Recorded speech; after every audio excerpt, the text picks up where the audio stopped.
What if a saint's quiet feast turned into a global party of green beer and shamrocks?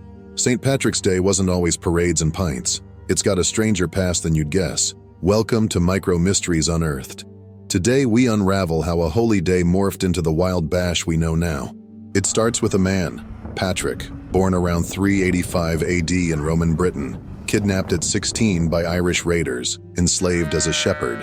He escaped, found God, and returned to Ireland as a missionary, baptizing thousands by 432 AD. Legend says he banished snakes, probably a metaphor for paganism, and used the shamrock to explain the Trinity. He died on March 17th, maybe 461, maybe 493. History's fuzzy there. Ireland mourned, and by the 700s, March 17th became his feast day, a quiet, holy pause. Think church bells, prayers and fasting, not festivities. No green, no parades, just a somber nod to a saint who wasn't even Irish by birth. Back then it was more about penance than parties. Fast forward to medieval Ireland, St. Patrick's Day stayed small, but it started to loosen up.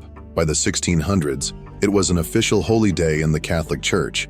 Still serious, but with a twist. The fasting rules eased. Lent's strict no-meat vibe got a one-day break. Families feasted on bacon and cabbage, washed down with ale or whiskey. Pubs stayed shut. Ironic, right? But folks drank at home, toasting Patrick's miracles. Green crept in too, shamrocks pinned to coats, a nod to his legend, though some say it's tied to Ireland's emerald fields. Then came 1690.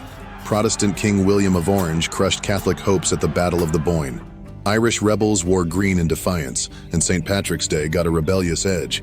It wasn't loud yet, just a flicker of what was coming. Now jump to America. 1737, Boston.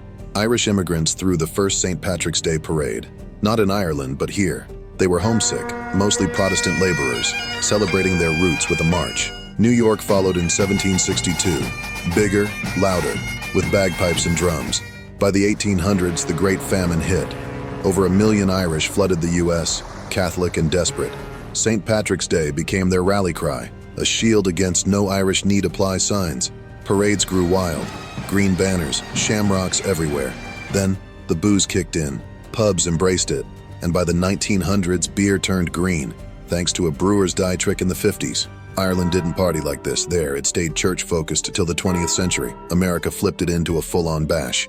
Back in Ireland, the party lagged. Pubs didn't even open on March 17th till 1970, a holy day hangover. But America's version spread.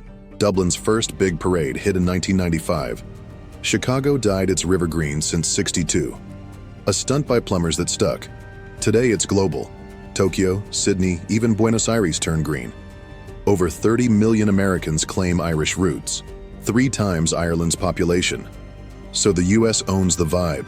The saints faded. Shamrocks are tattoos now, not sermons. Green beer's king, though Patrick never drank it. Some purists grumble it's lost its soul, but others say it's just evolved, penance to pints in 1500 years. From a saint's grave to green rivers, St. Patrick's Day twisted through centuries into something wild. What's the weirdest holiday shift you know? Drop it below. I'll pin the strangest. Hooked on these eerie evolutions? Subscribe and hit the bell for more micro-mysteries. Next, we're digging into another mystery. Stay curious.